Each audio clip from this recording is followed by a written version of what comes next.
श्रीकालभैरव अष्टोत्तरशतनामावली प्रारम्भः। ॐ भैरवाय नमः। ॐ भूतनाथाय नमः। ॐ भूतात्मने नमः। ॐ क्षेत्रदाय नमः। ॐ क्षेत्रपालाय नमः। ॐ क्षेत्रज्ञाय नमः। ॐ क्षत्रियाय नमः। ॐ विराजे नमः। ॐ श्मशानवासिने नमः। ॐ मांसाशिने नमः। ॐ सर्पराजाय नमः। ॐ स्मरान्तकृते नमः। ॐ रक्तपाय नमः। ॐ पानापाय नमः। ॐ सिद्धिदाय नमः। ॐ सिद्धसेविताय नमः। ॐ कंकणाय नमः। ॐ कालशमनाय नमः। ॐ कळाय नमः। ॐ काष्ठाय नमः। ॐ तनवे नमः।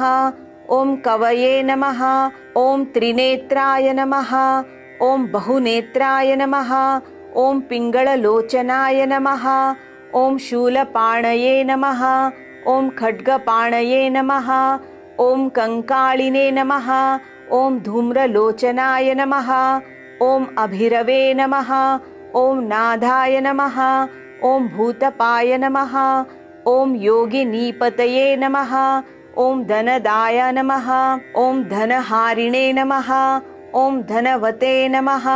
ॐ प्रीतिभावनाय नमः। ॐ नागहाराय नमः। ॐ व्योमकेशाय नमः। ॐ कपालभृते नमः। ॐ कपालाय नमः। ॐ कमनीयाय नमः। ॐ कलानिधये नमः। ॐ त्रिलोचनाय नमः। ॐ त्रिनेत्रतनयाय नमः। ॐ डिम्भाय नमः। ॐ शान्ताय नमः। ॐ शान्तजनप्रियाय नमः।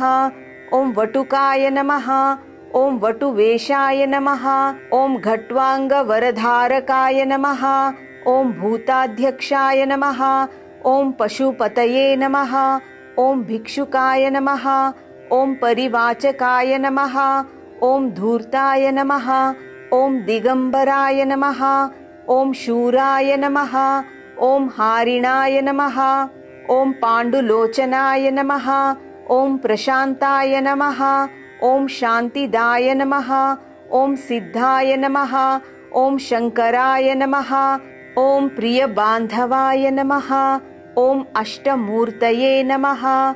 ॐ निधीशाय नमः। ॐ ज्ञानचक्षुषे नमः। ॐ तपोमयाय नमः।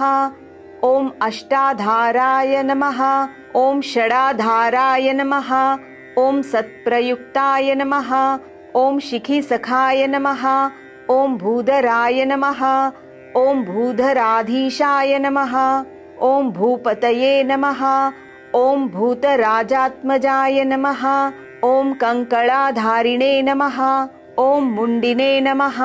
ॐ नागयज्ञोपवीतवते नमः। ॐ जृम्भणमोहनस्तम्भनाय नमः। ॐ भीमारणक्षोभणाय नमः। ॐ शुद्धनीलाञ्जनप्रख्याय नमः।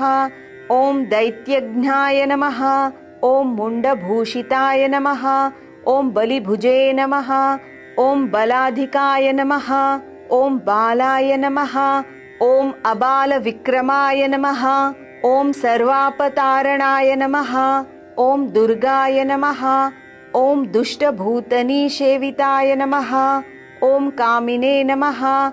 ॐ कलानिधये नमः। ॐ कान्ताय नमः। ॐ कामिनीवशकृते नमः। ॐ वशिने नमः। ॐ सर्वसिद्धिप्रदाय नमः। ॐ वैश्याय नमः। ॐ प्रभवे नमः। ॐ विष्णवे नमः। इति श्रीकालभैरवाष्टोत्तरशतनामावली सम्पूर्णः।